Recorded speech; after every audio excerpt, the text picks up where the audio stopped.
Hello，大家好啊！咁我就歡迎嚟到我嘅 House Tour video 啦。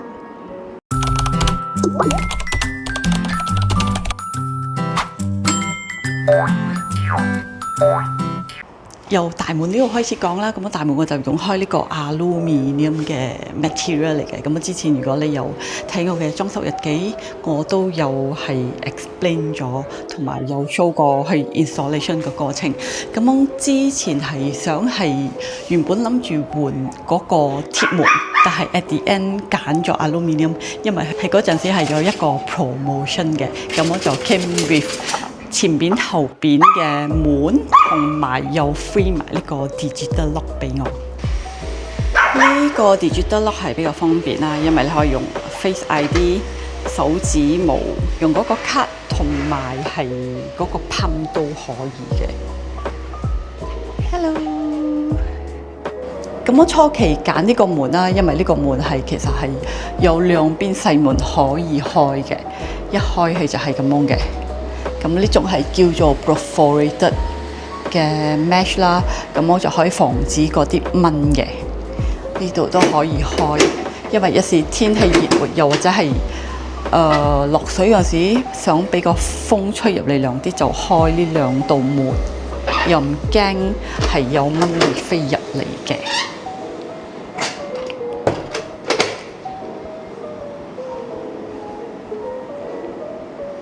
入門就係可以睇到我嘅呼吸鞋架啦。咁我呢個鞋架呢，就係我做係佢係一個 hanging type 嘅。咁我下低就加咗呢個 LED 啦。咁我呢度通常都係擠我啲雜物，同埋呢度鞋架。其實呢個鞋架係可以裝到好多嘢嘅，你睇上高依然係未敷嘅。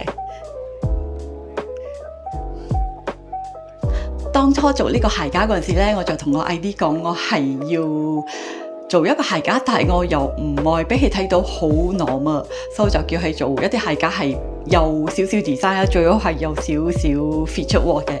咁我佢就同我設計咗呢個鞋架啦。咁我中間呢度就特登做一個 bench 啦，所以我平時着鞋嗰陣時就可以坐住呢度輕鬆下啦。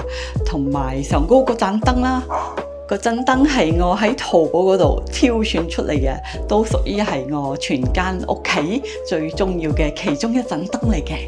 有朋友都會問我呢個咁樣嘅 hanging cabinet 得唔得㗎？頂唔頂得㗎？咁其實我咁樣坐係 OK 嘅，係可以 support 到，應該係100kg 以上都係冇問題嘅。因為 ID 去講係佢之前係鎖開嗰個比較粗啲嘅鐵，所以我咁樣摁下去都係 OK 嘅，都係冇問題。但係講真啦，我真係好少坐喺呢條換鞋嘅， so 通常係 most of the time 呢度係成為一個 feature wall 嘅啫。Hello， 就睇下我嘅廳啦，入嚟就睇我嘅廳。貨一行入嚟就係我嘅廳啦，個廳就係成間屋企嘅 center 啦，成間屋企嘅中心嚟嘅。咁我任何活動我通常都會喺呢個廳呢度嘅。就講下個電視機架啦，電視機架其實係都屬於係我好中意之一嘅 design 嚟嘅。咁我就叫開 design 啦，做一個 curve 型噶啦。咁初開始佢嘅 design 係咁樣嘅。同埋呢個電視機架咧，喺入邊係開咗一個窿嘅。點解要開個窿咧？咁呢個窿咧，其實之前呢個 idea 係 from 我一個 friend 嘅。咁之前都有做佢嘅 house tour 嘅 video 啦，佢都係做咁樣開一個窿，我就喺佢嗰度拎翻嚟呢個 concept 呢個 idea 嘅。因為有咗個窿，擠個電視機入去其實係睇到成個感覺都平，係我覺得係比較美觀啲。我屋企嘅電視機咧，目前係用緊呢個75寸嘅，咁我呢個係LG QNET 嘅電視機嚟噶啦。咁我後邊其實我都有做開一個 bracket 嘅，係可以移出嚟嘅。因為嗰陣時諗住，如果我喺飯廳嗰度食緊飯，我可以轉嗰個電視機多少過嚟，佢係可以拉出嚟。，but 拉就可能我要小心啲。其實可以拉出嚟，可以望去左同埋望去右嘅，就擠翻入去先。同埋提一提大家，如果係你係愛做電視機架喺後邊係其實仲有位嘅話呢，我就建議大家可以做一個插頭，因為一時嘅電視機佢嘅壞一可能係會比較短啲嘅，咁你擠個 plug 喺嗰度，其實係你愛做任何 maintenance 愛開山，其實都係比較容易啲，因為一時拉去下低嘅話，係驚佢呢個線係唔夠長。電視機櫃啦，電視機櫃我就係做呢個落地嘅。點解唔做嗰個 hanging 嘅呢？因為之前係有 experience 喺舊屋嗰度，我係做嗰種 hanging 嘅，但係好似用開1、2年，係自己會鬆落嚟。咁樣 to be safe， 我就叫 designer design 一個咁樣嘅櫃俾我啦。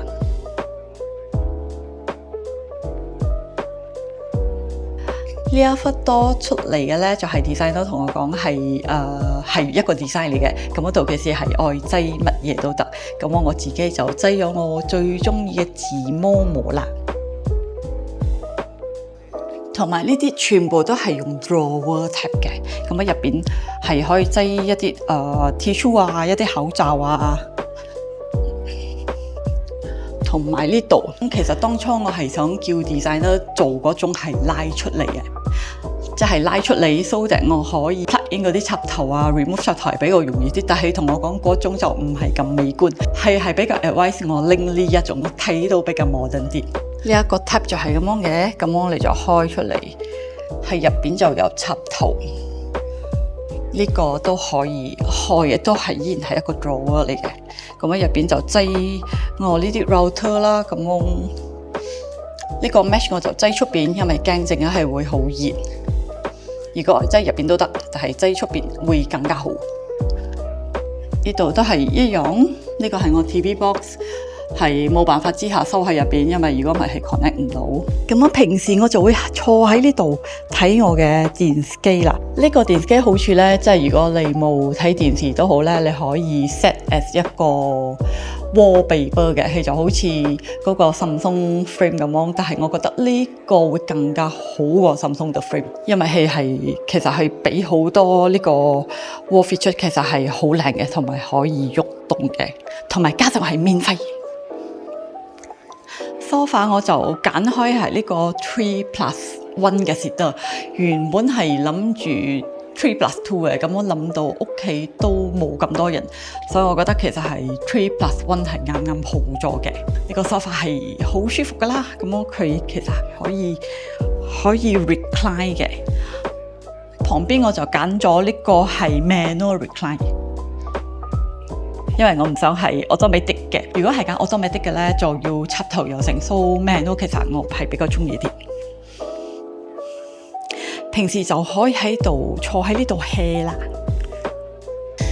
今次揀嘅梳化咧，佢係呢種係 fabric 嚟嘅，但係佢又有帶嗰個 waterproof 嘅。呢個梳化係非常之舒服啦，咁佢 cushion 你都可以睇到係好爆聲嘅。呢個梳化就係來自 Harvey Norman 嘅梳化啦。每個人以為喺 Harvey Norman 賣 furniture 係好貴嘅，咁其實係唔係嘅。咁我屋企嘅 furniture 啦，好多都係喺呢個 Harvey Norman 賣嘅。咁我買得多，其實係可以扣錢嘅，可以nego分鐘賣個價錢咧，其實係平過出邊嘅家私鋪賣嘅。所以你哋就愛識得去同去傾價。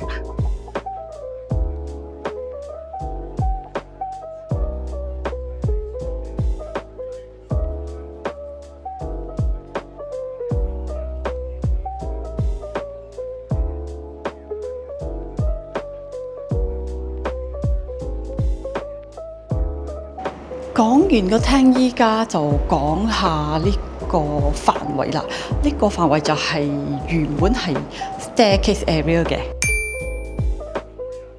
咁我就拆晒嗰個 staircase 嗰個 handrail 啦，就做開呢個係當係我嘅 store room。因為我知道係如果係一間屋企，我睇到靚同埋整體咧，係盡量唔可以睇到嗰啲雜物嘅。屋企嘢比較多啲，就好自然需要多啲壁櫃噶啦。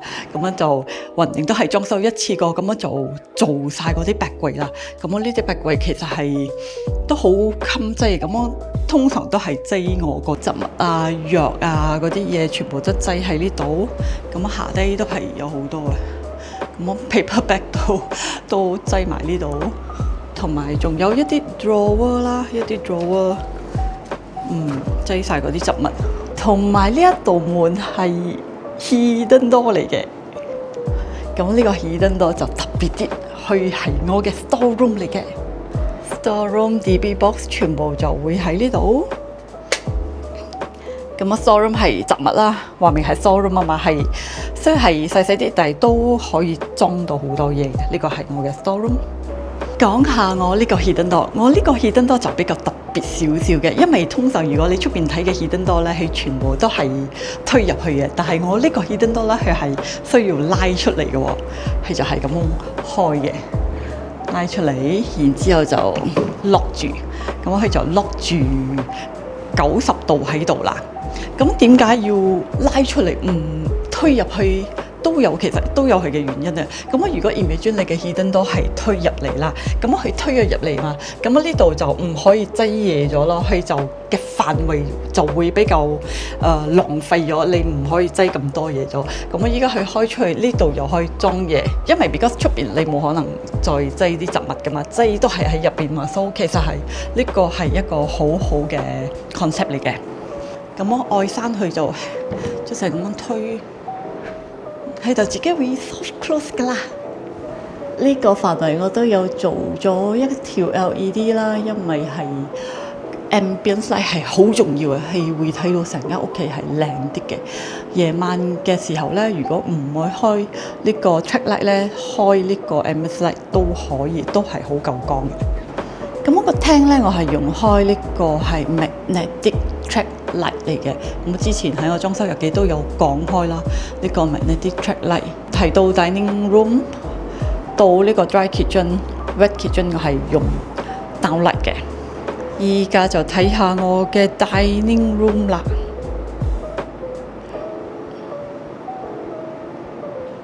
咁我平時我就會喺呢度食飯噶啦，咁樣係都足夠嘅呢個食飯台。咁後邊就係我呢個好中意風水畫。呢一幅畫呢，係我特別喺淘寶嗰度訂翻嚟嘅。咁佢嘅特別之處就係佢嘅 crystal。呢一幅圖畫呢，佢係人手真係逐粒黐入去嘅，係非常之靚、非常之閃嘅。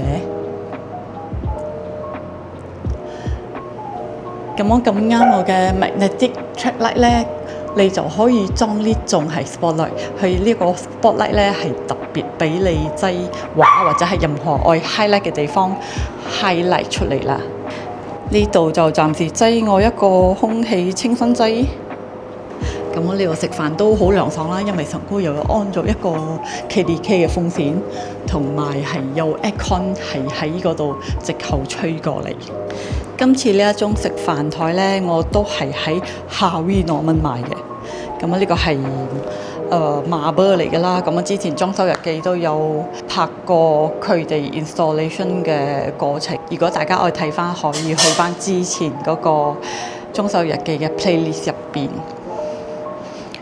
個凳就揀開呢種 fabric 嘅凳啦。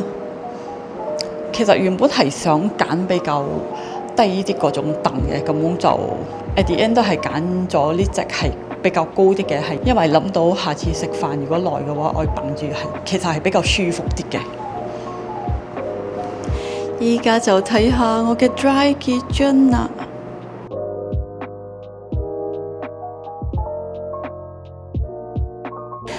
嚟到我嘅 dry kitchen area，of course 我最滿意就係呢個 kitchen island。咁呢個 island 咧係之前都好想要嘅 island 嚟嘅，因為係原本個 plan 咧其實係做咁一個 L shape 嘅。但 at the end 都係改咗成為呢個 island， 因為之前原本諗住做呢個 L shape 嘅話呢，我就係想當佢係一個吧台咁，我可以坐喺嗰度飲下酒，但係我覺得係比較浪費個位。So 因為 designer 同我講，其實係愛擠一個 island 喺中間係夠位嘅，in between 係其實仲有好多空間，咁樣都好彩做出嚟，其實係中間都係有好大個位嘅。原本呢度係諗住加2張凳嘅，咁我都好彩冇加到個凳，因為如果唔係嗰個範圍會更加窄咗。因為諗到呢度就係 dining table 啦，dining table 已經係有凳咗，所以呢度我諗到就唔需要再加另外多2張凳啦。呢個 island 呢，我就叫佢哋 build in 呢個啦，呢個係嗰個呢種插頭嚟嘅，咁我拆嘢都容易啲啦，又可以掹出嚟。咁我今次買呢個係 Zenzo 嘅牌子啦，都 OK 嘅。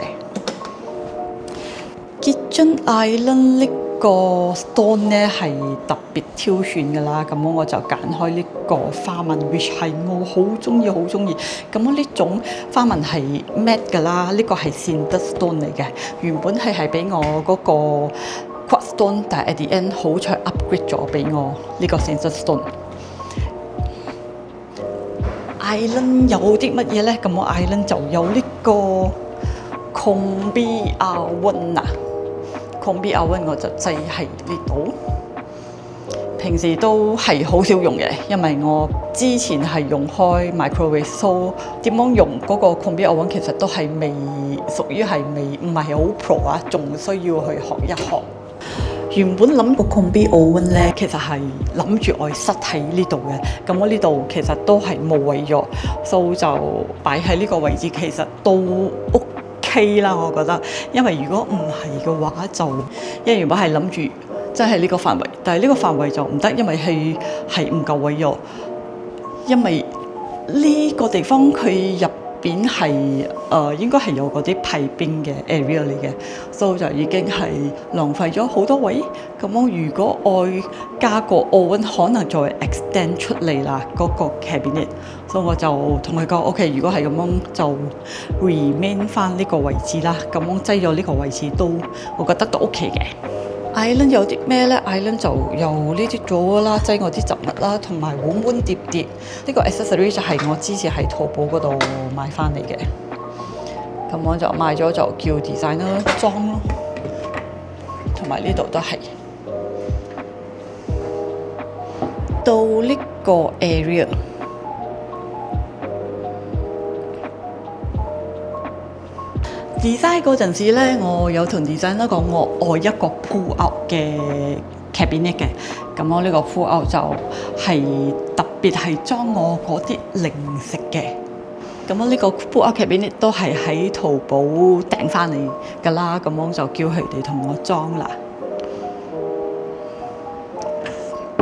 呢2個格咧就係 design 俾我噶啦，咁我同佢講呢一格我其實係愛擠，原本係諗住擠一個 coffee machine 嘅，但係個 coffee machine 擠咗又好似唔係咁美觀，所以暫時就係擠呢個 air fryer 啦。咁呢個地方咧，其實都冇諗到，因為原本係諗住可以擠啲酒樽嘅，但係因為 because 佢 design 嗰時係比較唔夠高。so 就擠得一啲，又唔擠得一啲，所以我暫時都係擠住我嗰啲比較靚啲嘅杯喺度先。到雪櫃啦，雪櫃就係用咗呢個 Hisense 嘅牌子啦。咁我呢個雪櫃都係喺Harvey Norman買嘅，係4-door fridge 嚟嘅，非常之實用，非常之平。咁我呢個其實係入邊係可以裝到好多嘅。諗住買咁大嘅雪櫃係裝唔晒，結果都係裝滿。同埋最重要，呢個雪櫃係3000蚊都唔到啊！所以其實係好抵嘅。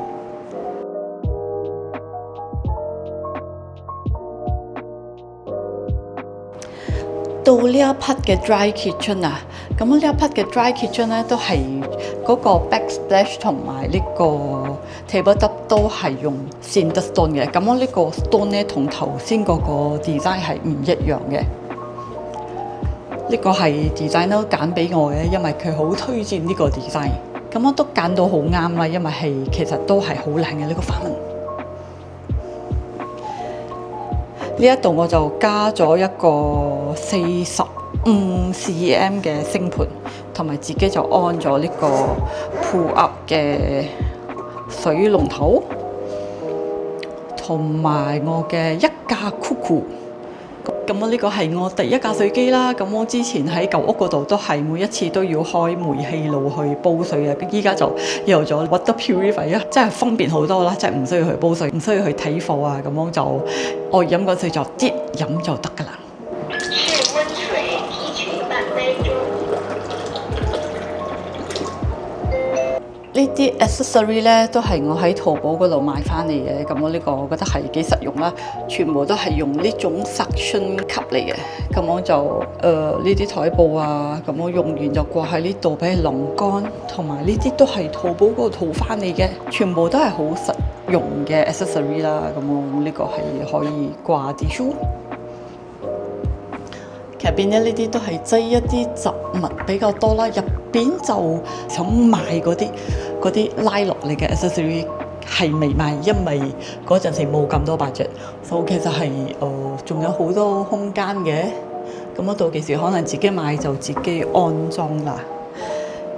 咁呢度咧入邊都係雜物，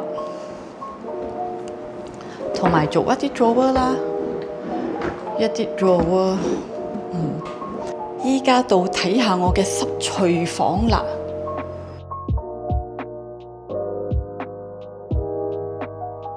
In between 濕同埋乾廚房咧，我就做開一個 sliding door。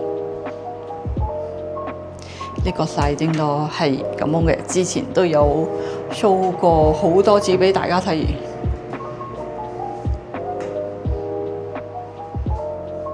點解要做呢個 sliding door 咧？咁我呢個 sliding door 原本係諗住每次煮嘢嗰陣時咧，就閂住呢個 sliding door，so that 嗰啲臭油煙味就唔會飛入去啦。其實呢個 sliding door 都好少去用到嘅，因為自從買咗一個抽油煙機，嗰個抽油煙機係非常之跑喎，係基本上可以吸晒嗰啲臭味出去，so 就好少用到呢個 sliding door。除咗係有客人嚟我屋企，我狗又喺度嘈，我就會的佢入去，然之後閂咗道門，咁樣就唔會俾佢走出去亂亂吠人啦。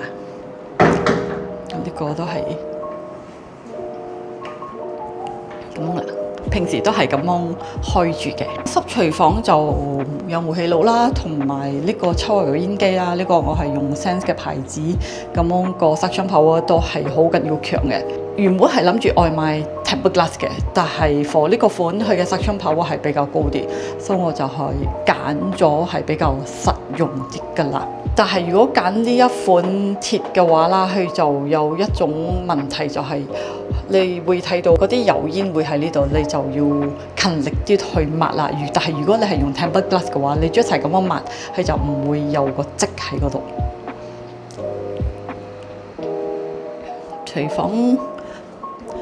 廚房嘅 table top 都係用同一樣我頭先 dry kitchen 嘅，但係呢度就冇做嗰個 backsplash 啊，因為係用翻原裝呢個 tiles， 因為如果加開個 tiles 其實係貴好緊要多。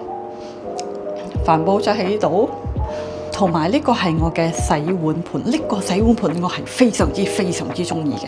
點解呢？因為第一係夠大。第二，我係好中意呢種卡啦，呢個係grey 卡啦嚟嘅，同埋佢係有呢個功能㗎。呢個同埋佢可以擠埋呢個洗碗液，好緊要。我覺得你愛洗呢個盤都好容易啊，因為呢個 pull out 即係咁樣洗，同埋有熱水有凍水。用嘅牌子就係呢個 Arrow， 呢個係箭牌。箭牌嘅牌子咧喺中國係都算係幾出名一個牌子嚟嘅，咁樣大家可以去參考下啦。呢一個 dish rack 就係 designer 送嘅，咁樣就其實我覺得有大開些少，因為食咗好多位，佢係 stainless steel 係好好，就係十分之大咗。可能到其時呢個我會換一個比較細啲嘅。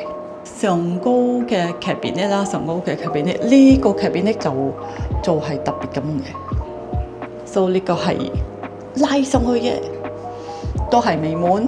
上高嗰隻都係好似未裝過任何嘢，咁樣呢度就係、都有擠些少雜物啦。咁呢個就係抽油煙機嘅嗰個 pipe 啦，拉上去，然之後嗰度走出去嘅。cabinet 咧，我就有自己安咗呢個 pull out 嘅，咁我呢個係裝嗰啲 sauce 噶啦。之前佢哋係有同我安一次，但係佢哋安到唔靚，所以我自己再拆過再安多一次。咁呢啲其實係比較方便啲嘅。OK。咁同埋 gas 呢度啦，擠 gas 嘅我自己都係喺淘寶嗰度賣咗呢啲都係 pull out 嘅，唔係 pull out 嘅。但係我就自己疏忽咗，我就安到唔靚，到幾時未知我冇拆，因為最後邊嗰度會撞到呢個 gas 嘅都係我自己安嘅。呢個 corner 嘅 cabinet 咧 ，corner 嘅 cabinet 我都係喺淘寶買翻嚟嘅呢個 accessory。呢個係屬於 corner 嘅 accessory 嚟㗎啦。一種係好方便，因為你 just 係咁樣拉出嚟，拎嘢係比較容易啲。拎完嘢就推翻入去，就係咁樣啦。咁樣係有兩格嘅，咁樣都有好多種 corner 嘅 accessory，你哋係可以參考下嘅。咁我依家就去我嘅 bag 一啦。咁我 bag 一就之前係佢係 open concept 噶啦。咁我就做開成個 cover 上嚟啦。咁我呢個 bag 一就係依家成為咗我嘅 laundry area 啦。呢個都係喺淘寶嗰度買嘅，係比較容易去曬衫咯，都唔需要食咁多位。So 冇曬衫嗰時咧，就將係咁樣推返上去。咁呢條繩係自己加落去嘅，同埋呢度都係有一隻嘅。同埋呢度啦，呢度係之前 original 嘅星盤喺入邊，我就叫佢哋移出嚟啦。因為一時愛洗比較 heavy 啲嘅嘢，就喺呢度洗。通常呢度都係我狗活動嘅地方啦，咁佢就會喺呢度做佢嘅 business。依家到去客房啦，咁客房咧呢個門喺上一集咧，仲有同大家分享下點樣做呢個 DIY wainscoting 嘅，咁我做出嚟嘅效果係非常之滿意啊！咁我之前油漆咧，我係有2個 layer 嘅啫，but after 咧，我前日再補多一個 layer，總共係有開3個 layer，因為3個 layer 先會睇到係比較靚啲、比較白啲。而家去 guest room 睇下。Welcome to my guest room。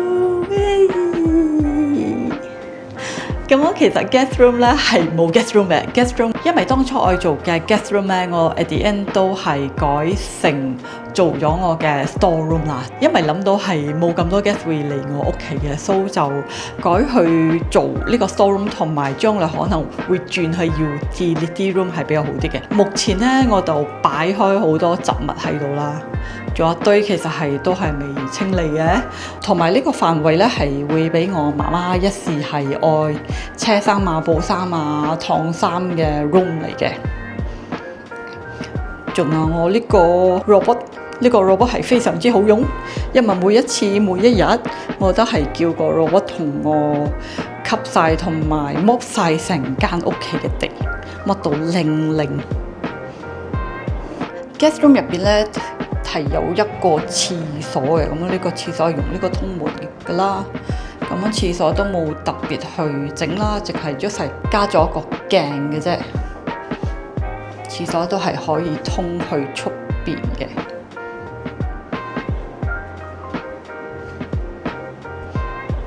呢一層嘅 cabinet 咧，我全部用大致上都係 laminate 嘅。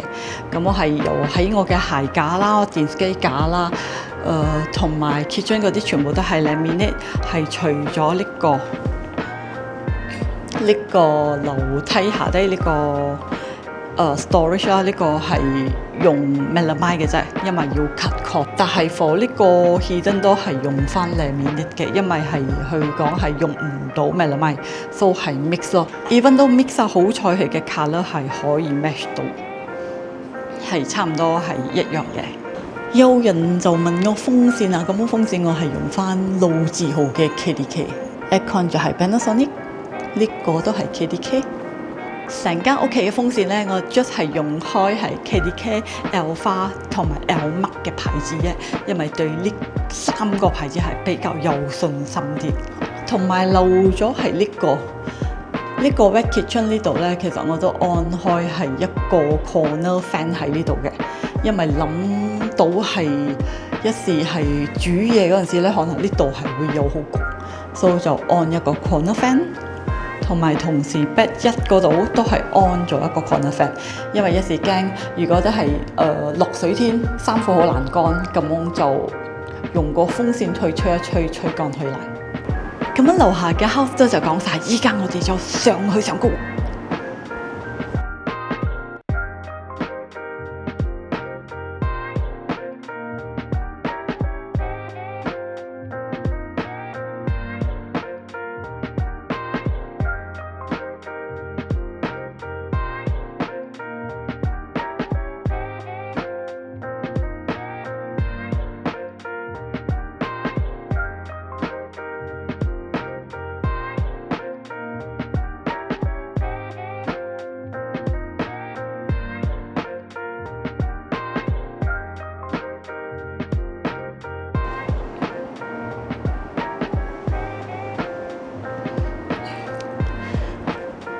上高個 handrail 都係拆晒嘅，之前 original 嘅 handrail 就好似咁樣鐵嘅成幅，我就拆晒佢，我就自己喺淘寶嗰度買咗呢種 handrail， 然之後叫 contractor 同我去安。咁我呢個範圍就係頭先嘅 cabinet 嚟㗎啦，安到呢度就暫時擠我啲雜物。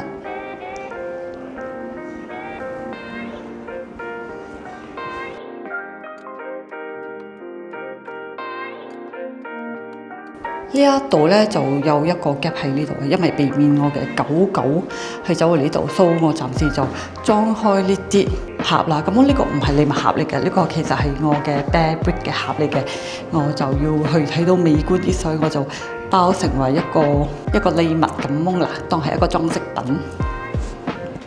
上高嘅 corridor 呢度咧，我就擠咗一個 2-in-1 嘅 vacuum 啦，因為一時愛打掃愛抹地掃地就係用呢一隻噶啦。咁我呢度都有擺開係幾個係擠嗰啲雜物嘅嘢啦。而家就睇下媽媽房先。叮！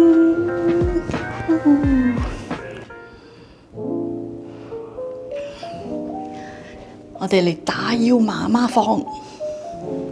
整個媽媽房就比較簡單啲啦，呢度就做開一個呼鞋嘅 wardrobe 俾佢啦，同埋係呢度係加開一張台嘅，呢個就做開一個 custom curve 型嘅俾媽媽啦，因為係避免陣間佢真係唔小心割到，因為如果係普通嗰啲係尖角形經係周不時會割到，所以係做一個 curve 嘅比較好啲。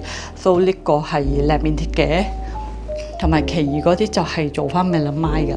咁樣床頭咧就做開呢個大少少嘅 LED strip 啦，成間就比較 simple and warm 嘅感覺。幻想下平時我媽喺呢度瞓覺，OK。係幾舒服下嘅。依家再到睇下我嘅書房先。Welcome to my study room。叮叮，呢間就係我嘅書房啦。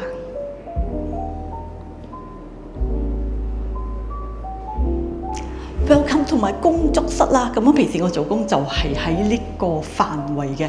咁我呢個工作室係未完全 ready 㗎啦，因為仲係有一堆雜物喺呢度。我嘅 plan 呢，其實係會加多一張台喺呢度，但係我未諗到要加啲咩台，所以暫時係擠住一啲雜物喺呢度先。呢個 study room 嘅 design 咧都係我 design 俾我㗎啦。咁樣就cabinet 就係冇豆腐係嘅，所以我哋可以擠一啲 ambience light 喺上高，同埋呢度係做咗一個 shelf 啦，一個 shelf 俾我係可以擠我一啲 collection 嘅，同埋我最中意嘅拿布布啦。工作台呢度呢，我都有加開係一個係 power track 喺度，so that 就容易佢插電嗰啲啦，同埋我嘅電腦、我嘅 cutting machine 同埋呢個 printer， 仲有係呢個我自己做嘅 Dreamcatcher 啦。但係呢個 study room 咧，其實有少少一個問題，因為當初我係諗住擠呢個 power track 咗，然之後呢一度係呢個 power 咧，其實係俾我平時做一啲手工嘅嘢，所以我可以容易插電。然之後原本呢度係想擠我嘅電腦 printer 嗰啲嘢嘅，但係佢嘅係咪又冇一個 power outlet 咯？咁我原本其實下低有一個 power outlet 嘅，我就諗住用呢個 power outlet 下低可以即加 extension 咁樣通翻上去，但係 designer 就同我 relocate 去第二度咗，所以個 power 係唔見咗。因為我自己都好疏忽，因為係到去 hand over 翻嗰啲鎖匙俾我先覺得，好似留開一個 power socket 咯。咁我嗰陣時都已經太遲咗啦，佢都同我去 relocate 去第二度啊，所以就冇得拗啦。除非係叫佢再做過，但係再做過又要再嘥一筆錢啦，因為仲要再重 hacking 呢樣嗰樣。因為我記得當其時佢同我講個台佢會加嗰個窿喺嗰度 ，so that 我可以擠個 cable go through 下低咁我插電嘅，所以就呢一忽就有少少疏忽咗啦。咁我如果真係大家愛做裝修嗰時，真係要寫 everything， 我真係愛記錄每一個 PowerPoint， 因為呢個真係好重要嘅。櫃桶呢度有3個櫃桶，櫃桶其實我都好滿意嘅。咁樣呢個櫃桶真係可以裝好多嘢啦。我自己去 IKEA 嗰度買咗呢啲好多呢啲 storage， 到你一齊搭，你就可以分類晒你嗰啲嘢啦。其實好方便，因為我架撐非常之多，全部都係有 soft cloth 嘅啦。到呢個 cabinet 呢個我就做都係一個 storage 嚟嘅，咁我係副係嘅，同埋係我叫我 design 都做埋 extend， 呢個都係我 wardrobe 嘅 extension cabinet 嚟嘅。因為個衫衣櫃喺 master room 係根本都唔夠嘅，所以呢度係做一格係 for additional 擠我啲冬裝啊，比較冇乜着嘅衫就會擠喺呢度啦。其他嗰啲你睇係非常之多浸。OK， 刪咗去。For study room 嘅 curtain 我就冇做嗰種布嘅 curtain， 我就做開 for 呢個係 roller blind， 就比較容易啲。如果你係做嗰種布嘅 curtain， 通常係比較會累積好多灰塵嘅，所以我就要我嘅 study room 比較透光啲啦，咁我就做開呢種 roller blind 啦，就比較容易打理啲啦。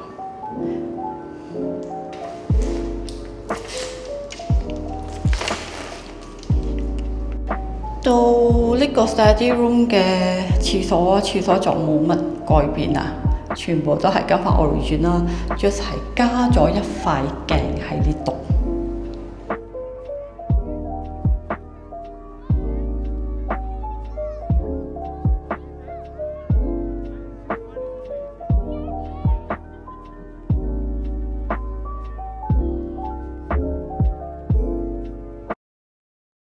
OK， 依家係最主要，我哋去參觀我嘅 master room 啦。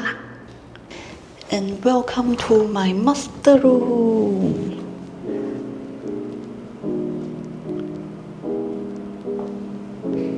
歡迎嚟到我嘅 master room 嘅主人房啦！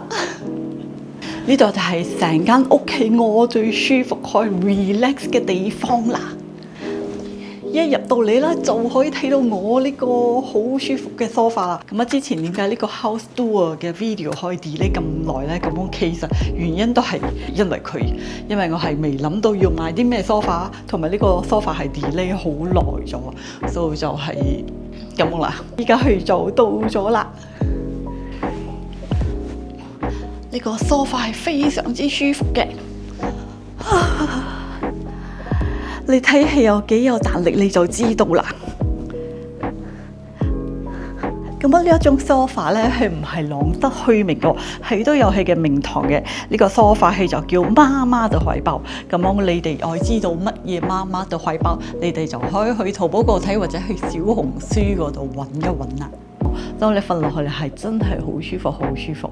係唯獨是可能係有一樣嘢係呢個 stool 呢個腳呢個 stool 係可能係唔夠大。因為佢點樣都係圓形嘅，你可能係會瞓下係會，你嘅腳會跣落去。咁其實呢個 sofa 都好大隻，但係點解我依然愛買？係因為我覺得佢係好 aesthetic。因為初買嗰時就擔心喺樓下稱上嚟，係驚佢過唔到我嘅門。係好彩我叫嗰個買家 compress 咗佢，然之後先送過嚟嘅。咁我其實係整個 sofa 都好輕嘅，溫情。係會有嗰種袋嘅感覺，咁呢個就係我平時 hea 嘅位啦。咁我如果唔愛就擺翻喺呢度。呢度就加咗我一個 plant 啦，呢個係嗰個 pickup plant 嚟嘅 Calathea。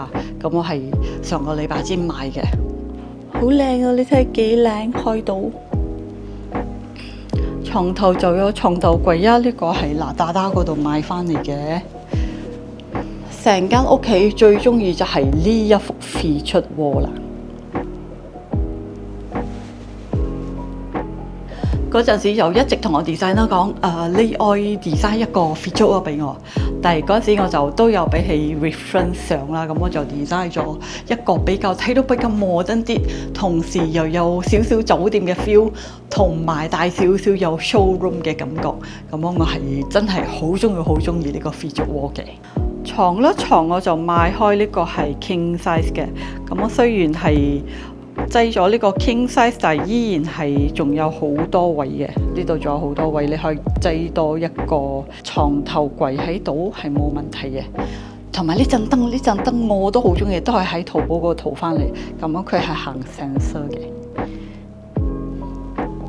再塞一次係變黃燈，同埋塞一次係就係白燈啦，或者咁樣 tap 輕輕 tap 都得。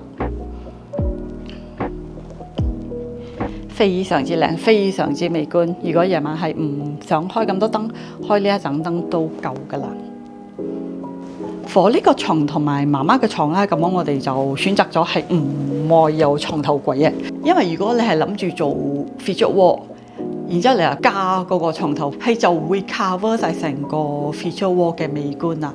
所以如果大家係諗住係愛做 feature wall 嘅話啦，我就建議你根本唔需要擠嗰個床頭嗰個 frame 咗嗰啲，就唔需要擠嗰個咗咯。咁我其實咁樣睇整體嚟講係好靚嘅，係好美觀，好似有多少酒店嘅 feel 嘅。冇咗床頭櫃咧，咁樣賣地攬嗰陣時咧，佢哋都係會免費呢個 bed frame 嚟嘅，係會俾你個 frame 係咁樣墊住嗰個床褥嘅。你就同佢講係愛幾多寸佢幾多寸嘅咯。唔單止嗰個床頭有 feature wall，我都同 designer 講，我前邊都係要有一個 feature wall。前邊就係電視機嘅 feature wall 啦。平時我就會瞓喺呢度睇個電視機啦，咁樣嗰個係啱啱好嘅。呢個電視機櫃咧，其實都有用處嘅。咁我呢度係其實係 storage 嚟嘅，都可以裝下我嗰啲雜物。原本呢個位置咧，我係想做嗰種 TV 劇片咧，係可以開落嚟，好似下低咁喎。但係 design 咧就好堅持用呢個 design，係講呢個係比較 modern 啲，睇到比較靚啲。所以我就順咗佢嘅意就做開呢個啦。咁的而且確係冇後悔啦，都係睇到好靚啦，比較特別啲啦。咁樣電視機嗰度呢，就係之前介紹過啦，我係用咗呢個 Samsung The Frame 嘅。咁我平時冇睇電視機，我就咁開住咯，當係一幅畫。上個星期我嘅 friend 嚟我屋企就講：哇！呢幅畫好靚啊！佢哋先知道，原來係一個電視機嚟嘅。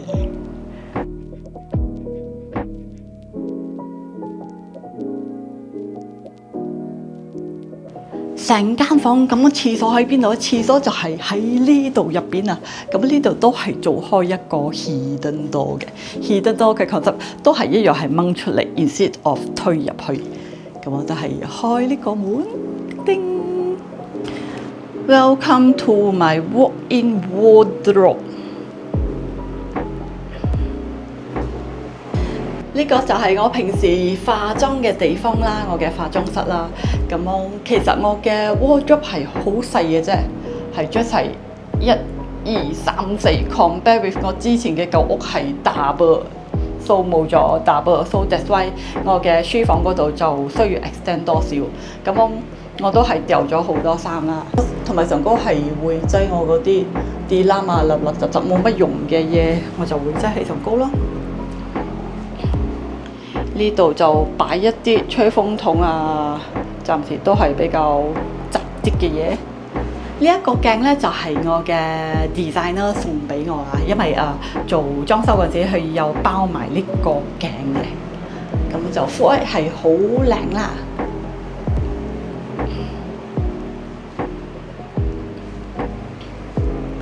仲有廁所門就之前有改咗啦，咁我就做開呢種係 sliding door 嘅 sliding door with 呢個玻璃嘅，因為玻璃點樣講，去晏晝嗰陣時你就會睇到有少少陽光入嚟，就唔會睇到呢個範圍，就唔會咁過暗。我試下熄燈，呢個係熄咗燈之後，佢依然會睇到有少少燈光走入嚟。開埋入去，廁所就係 remain 翻 original 啦，就冇乜去設計啦，係唯獨是就加咗呢幅好大嘅鏡啦。咁呢個鏡都係我喺淘寶嗰度淘翻嚟，然之後叫 designer 嘅 carpentry 佢哋同我安上去嘅。因為原本係諗住想呢度做一個 cabinet 嘅。睇到比較美觀啲，就係成個 cabinet 係需要花大概一個7000扣，我就冇咁多 budget啦，所以暫時都係擠啲雜物，都係咁樣行住先，同埋我狗狗嘅尿兜，佢夜晚會自己入嚟廁所食多嘅。廁所點講都係 more on 我自己比較 private 嘅地方啦，咁樣就我就諗到唔想嘥咁多錢喺廁所呢度，除非我自己真係有好多 extra 嘅 budget， 我就會睇下到期時點樣去 upgrade 啦。Walk-in wardrobe 呢度呢，我都有安咗一個風扇啦，因為平時化妝係非常之熱嘅，所以真係唔可以少咗呢個風扇啦。如果廁所可以安風扇，我都會安，但係廁所暫時係冇。但係我係有擺一個 mini 風扇喺呢度嘅，真係好好用啊呢隻。咁我就出翻去，呢個都係一個soft close 嚟嘅，冚一冚就好靚噶啦。依家我哋再去參觀下我嘅天堂，呢個就係我嘅天堂啦。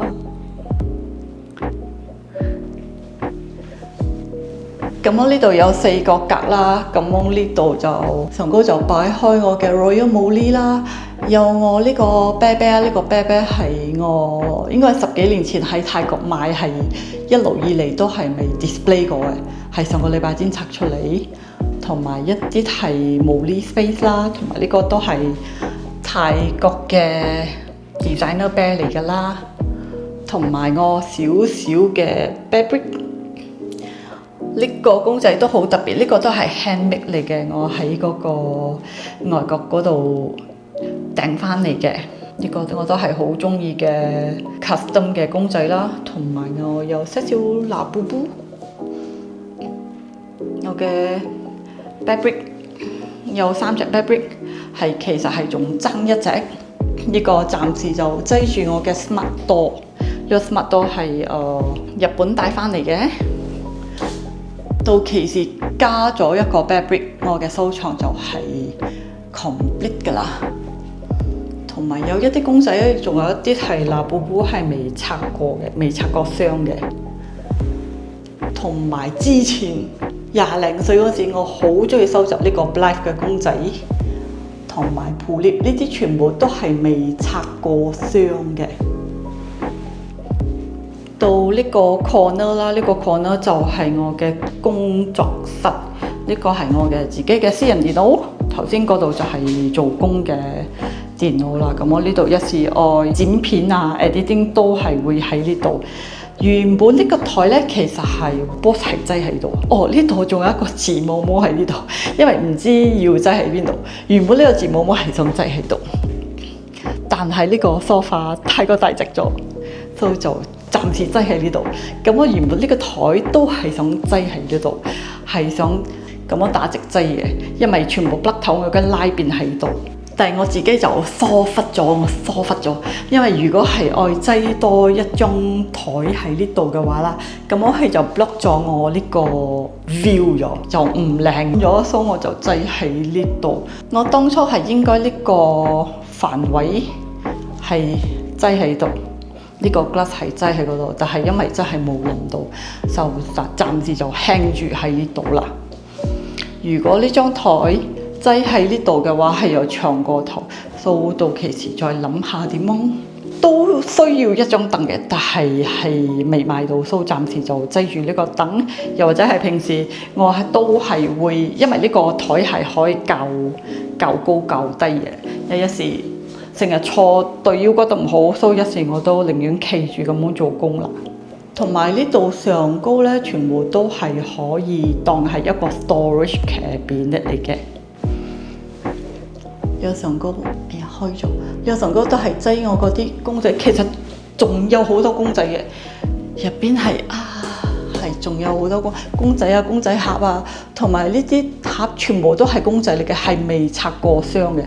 仲有呢啲好多，因為已經係唔夠位 display 啦，已經唔知點樣擠啦，因為仲有 V1、V3 都係未 display 出嚟。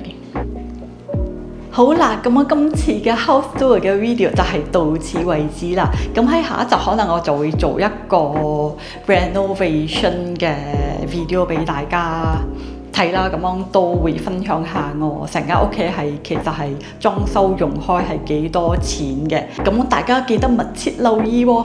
拜拜。